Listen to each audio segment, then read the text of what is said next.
Hello, and welcome to day 12 of the Red Letter Challenge. My name's Tom, and I'm one of the bass players on our music team here at New Hope. I'm wondering how many of you have heard of a gentleman by the name of Eric Liddell. I suspect not very many, but Eric Liddell was an athlete from Scotland, and he actually was an Olympiad. He was a celebrated sprinter who was actually he was favored to win the 100 meters in the 1924 Paris Olympics.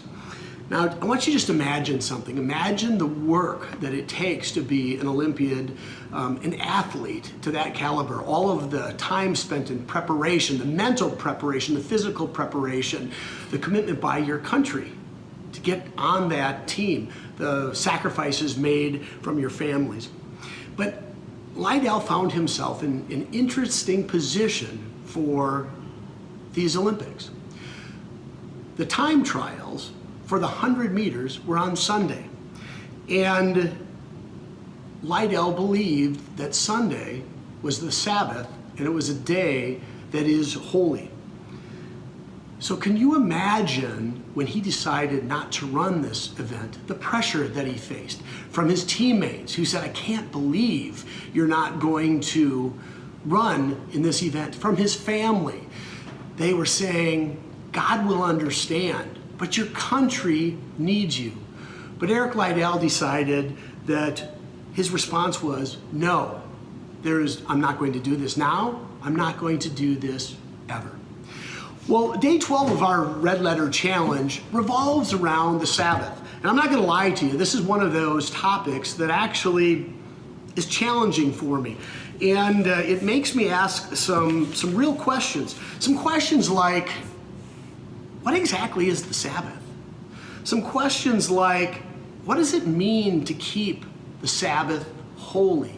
Questions like, how is this relevant for me? Because we all live in a crazy, busy life. The Sabbath is a Hebrew word that it means rest. In Genesis 2, we see that after God worked for 6 days creating the world, what did he do? He rested.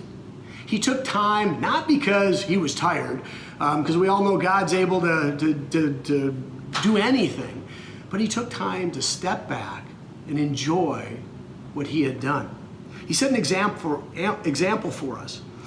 And this was something that was so important that he actually gave us a set of instructions on what we should be doing on the Sabbath. He gave those instructions in the form of the 10 Commandments to Moses on Mount Sinai. And the fourth commandment was, remember the Sabbath day to keep it holy. But whenever God seems to give us people instructions, we always seem to mess it up, don't we? And it was no different in Jesus' time. The Pharisees made a bunch of man-made rules, and there were some crazy rules as it related to the Sabbath. One of these rules were, you can't eat an egg laid on the Sabbath unless you first killed the chicken that laid the egg for Sabbath breaking. Another one of those crazy rules is if you were going to tie a knot, it was okay to tie it if you could just use one hand. But if it took you 2 hands to tie it or 2 hands to untie it, that was considered work. And what about this one? You could spit on a rock, but you couldn't spit on the ground, because if you spit on the ground, it created mud, and making mud was considered work on the Sabbath. So really, it makes me wonder, what does it mean to keep the Sabbath day holy? The good news here is that Jesus helped us understand that. Jesus did some things on the Sabbath that frankly upset those Pharisees, because he wasn't listening to their rules. We see in the book of John, in those red letters, we see that Jesus actually, on the Sabbath, he cured a disabled man. He healed a blind man. He made him able to see. In the book of Matthew, Jesus on the Sabbath healed a man with a withered hand. In the book of Luke, we see that Jesus healed a woman who was suffering from different inflammations, I should say. In the book of Luke, Jesus healed a man who was suffering from abnormal swelling. All of these things were done on the Sabbath. Yet he showed us the importance of worshiping and taking a break.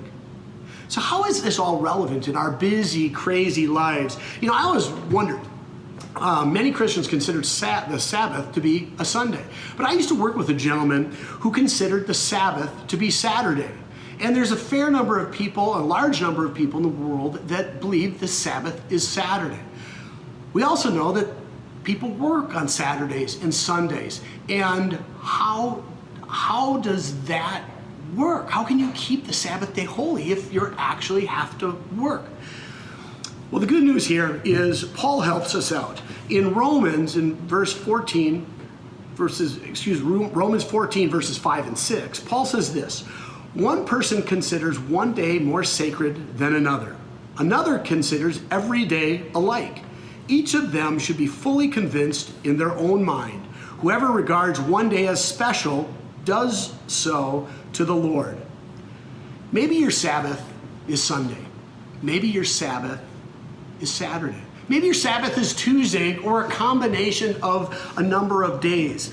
I'm not really sure that it matters to the Lord, as long as we're doing this to honor the Lord, and our motive is for the Lord, and that we just take the time to enjoy this marvelous, wonderful gift of God. So back to my story with Eric Liddell in the 1924 Olympics. It turns out that Liddell could actually run another race. It didn't conflict with his belief of keeping the Sabbath holy, because the time trials and the actual event were on different days. So his teammates, and this event, by the way, was the 400 meters. His teammates were unsure about his commitment to the team, unsure about his commitment to the Olympics, because he already said he wasn't going to run in the one race he was actually favored. But Liddell believed that this was all in God's hands. He believed in obeying God regardless of the cost. He believed in the fourth commandment, and that fourth commandment of remembering the Sabbath day to keep it holy was just as important as any other commandments. So just prior to the finals, Liddell received a note from an American.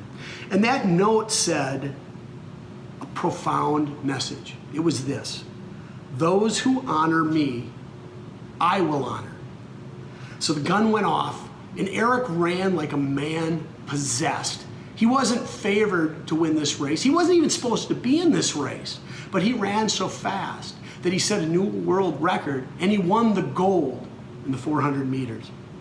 This week, as you read the Red Letter book, I pray that you are challenged to honor God, and that you're challenged to answer some of those difficult questions, and that you keep the Sabbath holy for you and for your family, whenever that is. When you honor Him, He will honor you. I also pray that you are richly blessed as you slow down and you enjoy the gift of rest. God bless.